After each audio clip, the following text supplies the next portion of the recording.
This is TradeFlow News, bringing you relevant news and insights from around the world. TradeFlow News, enabling trade for SMEs and economies worldwide. These are some of the key topics that we will be looking into in today's program.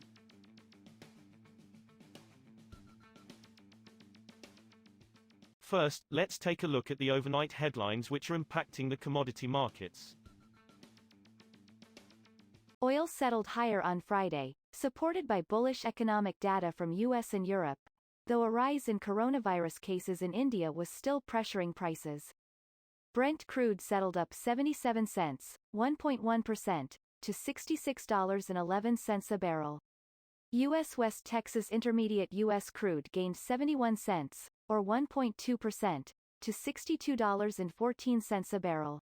For the week, both benchmark crudes fell about 1% due to the resurgence of infections in India and Japan, the world's third and fourth largest oil importers. U.S. data added to the upbeat outlook. The number of Americans filing new claims for unemployment benefits fell to a 13-month low last week. Argentina is considering an increase in grains export taxes, an official told local radio on Friday, sparking concern among farm leaders who have long worried that the Peronist government might further intervene in the markets in a bid to control inflation. The South American grains powerhouse is the world's number 3 corn supplier and top exporter of soymeal livestock feed. It already slaps a 33% tax on international soybean exports, 31% on soymeal and soy oil, and 12% on corn and wheat. An increase in export taxes is being analyzed, Domestic Commerce Secretary Paula Español said in a radio interview. It would not raise my pulse to take measures that are needed to keep prices down. Moving on to the top news in the energy sector. U.S. President Joe Biden called on nations to work together on a transition to clean energy on Friday, the second and final day of a climate summit he hosted to rally world ambition to reduce global warming. Nations that work together to invest in a cleaner economy will reap the rewards for their citizens, the Democratic president, who took office in January, told the virtual summit. Biden called the meeting with dozens of heads of state to declare the United States back at the climate leadership table after his predecessor, former President Donald Trump, withdrew from the 2015 Paris Agreement to cut greenhouse gas emissions. OPEC is encouraging its members to engage with the U.S. administration over a proposed U.S. bill against the group, known as NOPEC, and to explain that passing the bill could put at risk U.S. interests abroad. A U.S. House panel passed a bill this week to open the Organization of the Petroleum Exporting Countries to lawsuits for collusion in boosting oil prices, but it is uncertain whether the full chamber will consider the legislation.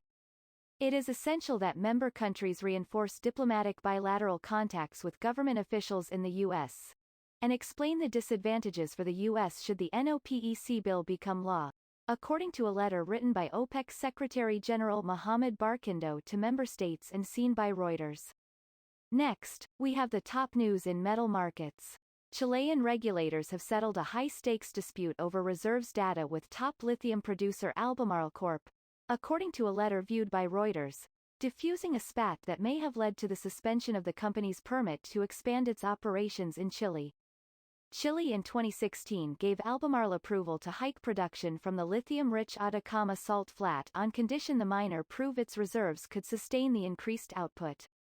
But Chilean nuclear agency CCHEN, which also licenses lithium exports, said in January that Albemarle had failed to provide the necessary reserves data, a key stipulation in their permit.